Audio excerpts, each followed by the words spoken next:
Have you ever heard of a treasure hunt where the treasure is, well, it's invisible? Imagine a movement whose biggest wins are so huge, so woven into our everyday lives that we just don't see them anymore. That's what we're digging into today, the secret history of American feminism. And that's really the heart of it. The treasure isn't some secret plan or a buried chest of gold. Nope, it's the world we're all living in right now. It's the rights, the opportunities, even the words we use to talk about equality, all these things that we, completely take for granted. All right, so our treasure hunt is going to start in a time that is, frankly, almost impossible for us to recognize today. A time when literally half the population had no legal or political voice at all. Let's go find those first clues. To really get what they were up against, you have to wrap your head around this one legal idea, coverture. It meant that back in the early 19th century, when a woman got married, she basically became legally invisible. Poof. She couldn't sign a contract, couldn't own property, couldn't inherit anything in her own name. Her entire legal identity was just absorbed by her husband. That was the starting line. So how in the world do you fight back when you don't legally exist? Well, the answer is the first piece of our treasure. And it's kind of ironic.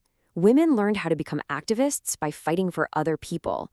In the movement to abolish slavery, they learned how to organize, how to petition, how to speak out for the rights of others, even while being denied their own. It was like their apprenticeship in activism.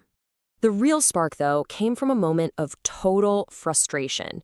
In 1840, a group of American women travel all the way to London for a huge anti-slavery convention.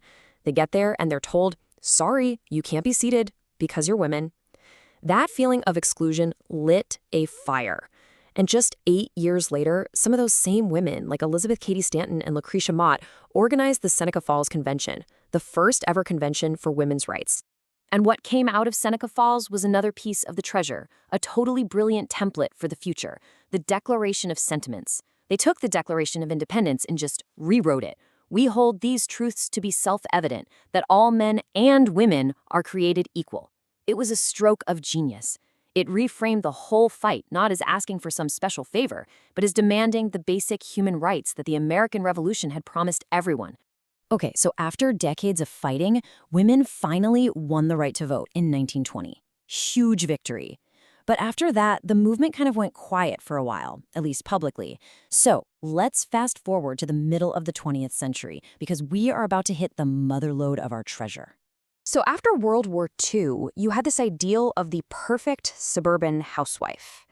But underneath that shiny surface, millions of women felt this quiet desperation, this deep feeling that something was missing, but they couldn't even put a name to it. And then Betty Friedan came along and gave it a name. The problem that has no name. And this leads us to maybe the biggest piece of treasure of all, the core insight of what we call second-wave feminism, the idea that the personal is political. This was revolutionary. It meant that all those things that were considered private, personal problems like who does the dishes, or having access to birth control, or even sexual fulfillment, were actually the result of big political systems that needed to be changed. And once that idea took hold, man, change started happening fast, like breathtakingly fast. In 1963, Congress passes the Equal Pay Act, a landmark law saying you have to get equal pay for equal work. Then jump to 1972. Title IX gets signed into law. This banned sex-based discrimination in any school that gets federal money, and it completely changed the game for women in education, and especially in sports.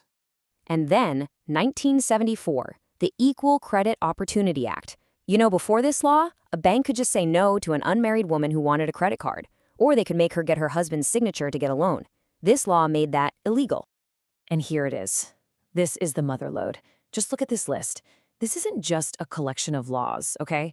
This is the legal infrastructure of a modern woman's life. The right to not get fired just for being pregnant. The right to play soccer in high school. The right to have control over your own body. These victories, won in just over a single decade, totally remade the world of what was possible. But look, the story of change is never, ever a straight line. The movement ran into some powerful challenges, both from the outside and, from within. And that forced it to evolve, to get a lot more complex. Which brings us to the movement's single biggest legislative defeat, the Equal Rights Amendment. It's just a simple sentence saying you can't deny rights based on sex.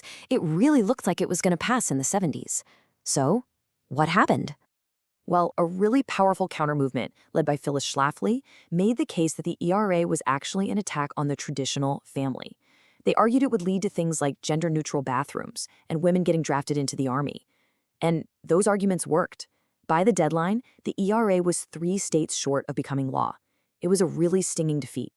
And while all that was happening on the outside, the movement was dealing with tough questions on the inside, too. A lot of women of color and working-class women started pointing out that this idea of a universal sisterhood often just ignored their unique struggles. This led to the treasure of intersectionality, this really crucial understanding that things like race, class, and gender aren't separate issues. They overlap and they compound each other. And these critiques were a huge part of shaping a whole new wave of feminism. In 1991, the confirmation hearings for Supreme Court Justice Clarence Thomas, where Anita Hill testified about sexual harassment, that moment galvanized a whole new younger generation. This third wave kind of rejected the idea that there was only one way to be a feminist. Instead, it embraced complexity, individual choice, and even contradictions, right? Like being a feminist who loves lipstick or listens to hip-hop. Which brings us to right now, to the modern era, and a new piece of treasure that was really forged by technology: voice. The internet, social media, from the earliest feminist blogs to massive online organizing, they gave women a platform to share their own stories on a scale that was just unimaginable before.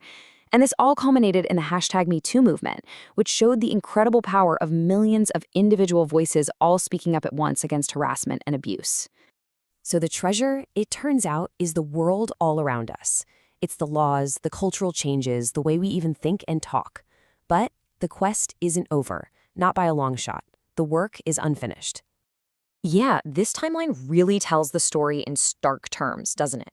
Victories that were won after decades of struggle, like Roe v. Wade, they're not guaranteed to last forever. What is won can be lost. And that brings the reality of this whole struggle right up to our present day. So what does all this mean for us today? The lost treasure of feminism, well, it's not lost at all. It's everywhere. It's your right to vote, to open a bank account, to play sports, to have a voice. The world that we take for granted was built piece by piece. So the question for us now isn't just about how we can add to this treasure. It's how will you protect it?